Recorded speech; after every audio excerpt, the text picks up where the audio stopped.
Semana passada foi mais absurdo ainda. Alguns torcedores do Corinthians entraram num motel, que tava lá o Luan, fazendo a festinha dele lá. Não sei o que aconteceu, alguém caguetou, alguém ligou, e os caras foram lá e tiraram o cara na porrada. Bateram, machucaram ele. Bateram, machucaram o cara. Ô, Assunção, o que tá acontecendo, cara? O mundo tá louco, bem. O mundo tá louco. Você passou por algo semelhante assim? Não de brigar, né? Não, mas de cara aí te pegar em algum lugar, às vezes, de torcedor, o time tá ruim, ou os caras pipocavam você? Não, eu tive um problema com os caras da Mancha, que hoje são meus amigos. Mas naquela época a gente ia... pegar numa balada? Não. No aeroporto era uma situação que não era nem comigo. Eu sempre fui aquele cara que eu sempre defendia o companheiro. Né? E teve um jogo, um treino, na verdade. E aí tinha alguns torcedores dentro do CT do Palmeiras, e aí começaram a xingar o Luan. Né? E aí eu, peraí, tá tudo certo, deixa o cara que não sei o que, isso, aquilo. E aí eu fui no estacionamento, e nesse dia a gente era um treino, último treino, e a gente ia viajar pro sul. E nesse dia aí eu fui no estacionamento, aí tinha dois caras da Mancha e tal. E aí falou, Assunção, te vi na balada, te vi assim, te vi lá. Eu falei, você tá de brincadeira, mano. E a gente tava numa fase ruim. E eu sempre fui um cara muito profissional, meu. Muito profissional. Quando a coisa tava ruim, eu não saía de casa. Nem em Caieiras. Eu ficava em casa, eu ficava intocado dentro de casa. Isso é ter respeito pelo clube e pelos torcedores próprios. Porque naquela época, você tá na balada, já poderia acontecer isso. É o ônus da profissão. É isso aí, Eu acho que o torcedor não tem que ir atrás de jogador em balada em restaurante. Tá, eu concordo Agora, com isso eu acho também. que jogador, futebol é uma profissão diferente. Exato. O time tá uma merda. Fica em casa, Faz. Se vai fazer, faz na sua casa. Faz na tua casa. Espera um pouco. Não precisa sair 5 da manhã, né? Exato. Evita. Então, acho que na minha carreira, na minha profissão, na minha vida, eu sempre tive respeito com tudo e com todos. Né? Eu sempre fui um cara que eu respeitava muito. Quando a fase estava ruim, eu não saía de casa. Mas isso que eu te falei de ir pra festa com o Valdívia, quando a fase estava boa, a gente ia pra festa. E tá tudo certo. Porque tá todo mundo contente. Porque isso é respeito. Eu tô saindo, quando eu ganho, eu vou comemorar uma vitória. Mas quando você perde, você não tem o que comemorar. Tá certo que os próprios torcedores podem estar ali na balada se divertindo, e o jogador também é uma pessoa normal e pode se divertir, mas o jogador de futebol, muitos torcedores, muitas pessoas, muitos caras gostariam de ter sido jogador de futebol e não conseguiram. De repente pode ser um negócio... Uma frustração? Uma frustração. Então por isso que acontece isso. Então são coisas que... Desculpa, é que você falou uma frase aí que... Então pra você, se a fase tá ruim e o jogador vai pra balada, é um desrespeito? Eu acho que sim. É um desrespeito ao clube, é um desrespeito ao torcedor. Não que os torcedores devem fazer o que estão fazendo. Uma coisa, outra coisa. Eu acho que o que eu tô te falando é o seguinte. A partir do momento que você perde, você vai jogar alguma coisa e você perde, você tem que... essa derrota tem que doer. De alguma forma tem que doer em você. Cara, o que eu vou fazer na rua? Vou comemorar o quê se eu perdi? Então eu sempre tive esse pensamento de... E você orientava os mais novos em time que você jogou? Eu sempre... Fala pro cara, parceiro, dá uma segurada. Eu sempre, principalmente no Palmeiras, eu era capitão, e sempre alertava os mais jovens. Tudo tem o seu momento, tudo tem sua hora. Agora, Assunção, você não é de briga, mas também não é de levar o desaforo pra casa, velho. Você é de Caieiras, irmão. Cara, se é você num negócio desse que tava o Luan, veja, você ia perder a cabeça? Eu não digo que eu ia brigar com os caras, mas a gente ia dialogar. Eu não digo que eu ia sair na porrada com os caras.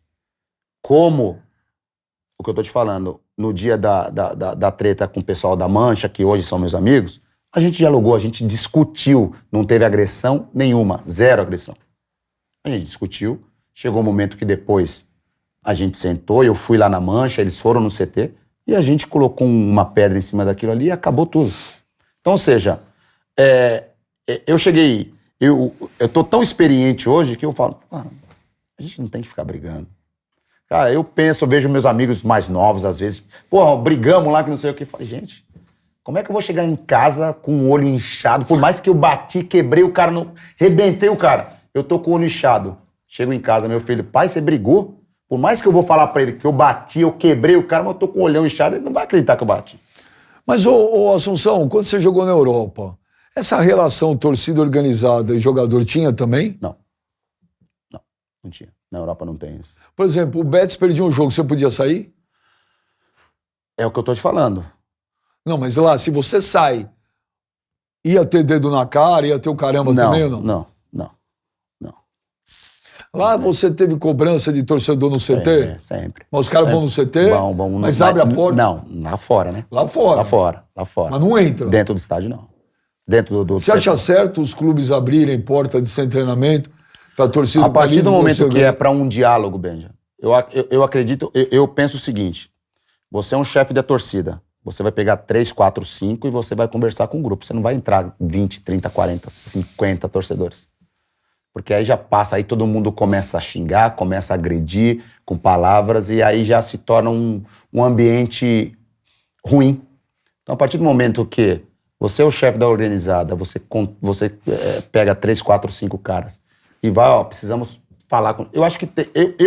Eu estudei, depois que eu parei, eu fiz alguns cursos de gestão. Se um dia eu trabalhar num clube e tivermos um problema, eu vou ser o primeiro a chegar no torcedor e falar, beleza, eu vou abrir as portas do CT para você, mas para você e mais 4 ou 5. Vamos conversar, a gente vai dialogar. Eu acho que tem que haver esse elo torcedor-jogador para que não aconteça isso, Benja. Para que não aconteça isso aí que aconteceu com o Luan. Para que não aconteça o que vem acontecendo e a gente vem falando sempre. Você já tinha visto na sua vida o que aconteceu com o Luan? Você lembra de algo parecido? Ó, eu não me lembro. Em Roma, uma vez, você vê, o pessoal fala, pô, aqui no Brasil os caras são fanáticos. Mas em Roma, uma vez, o Antônio Carlos estava fazendo o batizado da filha dele, Antônio Carlos Zago. Ele estava fazendo o batizado da filha num restaurante. E no restaurante tinha uns torcedores da Lazio. Briga. E a torcida da Lazio... Teve briga. É a torcida mais racista da Europa, né? Agrediram o Antônio Carlos. No restaurante. No batizado? Os caras bateram nele? Agrediram ele. E o Antônio Carlos não é de levar, hein? O Antônio Carlos não é de levar. Então, ou seja, agrediram, o Antônio Carlos foi pra cima dos caras.